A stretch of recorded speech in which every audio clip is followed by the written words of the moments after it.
ओम नमः शिवाय। दोस्तों स्वागत है आप सभी का आपके अपने चैनल खुशहाल जिंदगी में। दोस्तों आज के वीडियो में हम बात करेंगे बसंत पंचमी के बारे में। प्रत्येक वर्ष के माघ महीने की शुक्ल पक्ष की पंचमी तिथि को मनाया जाता है बसंत पंचमी का त्योहार। हमारे शास्त्रों के अनुसार बसंत पंचमी के दिन ही बुद्धि, ज्ञान और विवेक की जननी माता सरस्वती प्रकट हुई थी।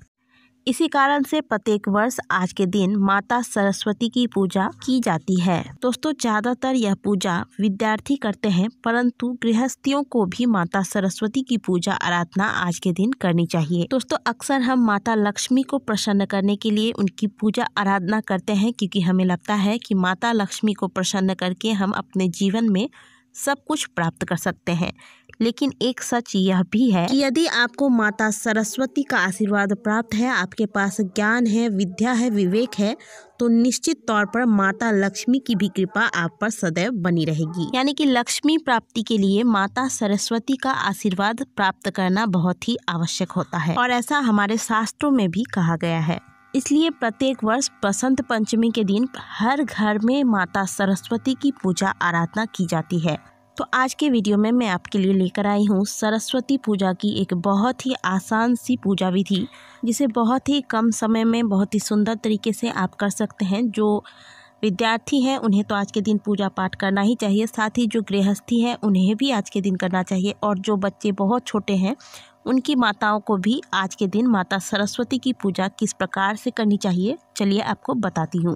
दोस्तों हर माता पिता यही चाहते हैं कि उनकी जो संतान है वह मन लगाकर पढ़ाई लिखाई करे और जीवन में कामयाब व्यक्ति बने। लेकिन कई बार ऐसा होता है कि बच्चे जिद्दी हो जाते हैं, पढ़ाई लिखाई करने में उनकी रुचि नहीं होती, उनका पढ़ाई लिखाई करने में मन ही नहीं लगता, चाहे माता पिता कितना भी समझा लें। तो ऐसे में आपको आज के दिन क्या खास उपाय करना चाहिए वह भी मैं आज के वीडियो में आपको बताऊंगी। इस वर्ष 5 फरवरी दिन शनिवार को बसंत पंचमी का त्यौहार मनाया जाएगा। आज के दिन माता सरस्वती को पीले व मीठे चावल का भोग लगाया जाता है। लेकिन यदि आपके यहाँ कुछ अलग पकवान या मिठाई बनाकर चढ़ाने का रिवाज है आज के दिन, तो आज के दिन आप वही बनाकर चढ़ाएं। और यदि घर में भोग तैयार करना संभव नहीं है, ऐसी घर में व्यवस्था नहीं है या फिर आप नहीं कर सकते, तो ऐसे में आप बाजार से कोई ऐसी चीज़ लेकर आएँ जो आप माता को भोग चढ़ा सकते हैं। जैसे कि आप किशमिश, गुड़ या फिर पीले रंग की मिठाइयाँ, ये सभी चीज़ें भी लाकर माता को चढ़ा सकती हैं। अब इसके अलावा जो एक ऋतु फल, इस मौसम में जो खास फल पाया जाता है, जैसे कि शकरकंद पाया जाता है और बेर पाए जाते हैं, मीठे बेर, जो कि आप ये स्क्रीन पर देख रहे हैं, तो इस तरीके का कोई ऋतु फल लाकर आप रख लें। अब दूसरी चीज़ ये है कि सबसे पहले तो आपको माता सरस्वती की एक फ़ोटो ले लेनी है। अगर घर में पहले से ही फ़ोटो है तो आप उसी की पूजा करें, अगर फ़ोटो नहीं है तो आप बाज़ार से कोई सुंदर सी एक फ़ोटो देखकर लेकर आएँ। अब आप एक चौकी पर या फिर अगर आपने घर पर ही किसी आसन पर माता को स्थापित कर रखा है, तो उस स्थान पर पीले रंग का एक शुद्ध वस्त्र बिछा दें। या तो आप कोई नई वस्त्र ले आएँ, या फिर अगर आपने पिछले साल पूजा किया था वह वस्त्र आपके पास है तो वह वस्त्र आप वहाँ पर बिछा दें। उसके ऊपर माता की तस्वीर या फिर अगर आपके पास मूर्ति है तो वह मूर्ति स्थापित करें। इसके बाद आपको एक कलश की स्थापना करनी है। बिना कलश की कोई भी पूजा पूर्ण नहीं मानी जाती है, इसलिए पहले आप एक कलश की स्थापना करें। कलश स्थापना की विधि वही रहेगी जो बाकी पूजा में होती है। आप एक लोटा ले लें, इसमें जल भर लें, इसमें पान, सुपारी, सिक्का इत्यादि डालें।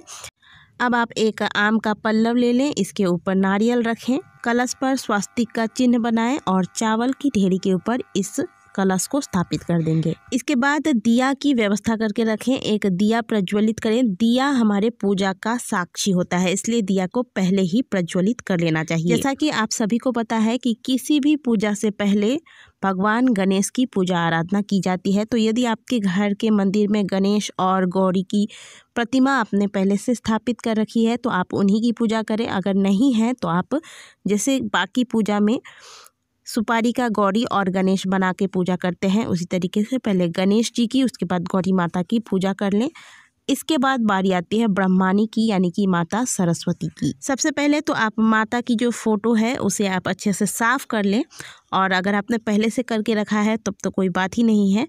आप माता को पीले रंग के चंदन या फिर हल्दी का तिलक लगाएं। इसके बाद तिलक के ऊपर से पीले रंग के अक्षत लगाएं।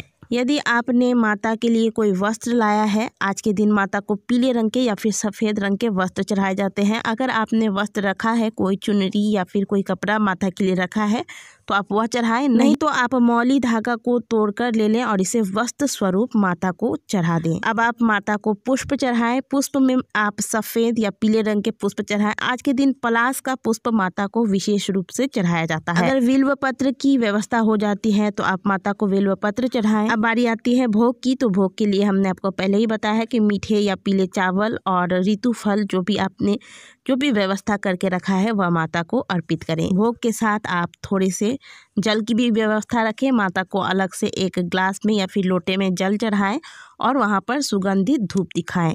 आज के दिन आप माता के चालीसा का पाठ अवश्य करें। अगर स्टूडेंट है तो आप चालीसा का पाठ करें, और कोई छोटा बच्चा है तो उनके जगह उनकी माँ पूजा करेंगी। और जब जितनी देर भी माता पूजा करेंगी, अपने बच्चे को अपने गोद में लेकर रखें।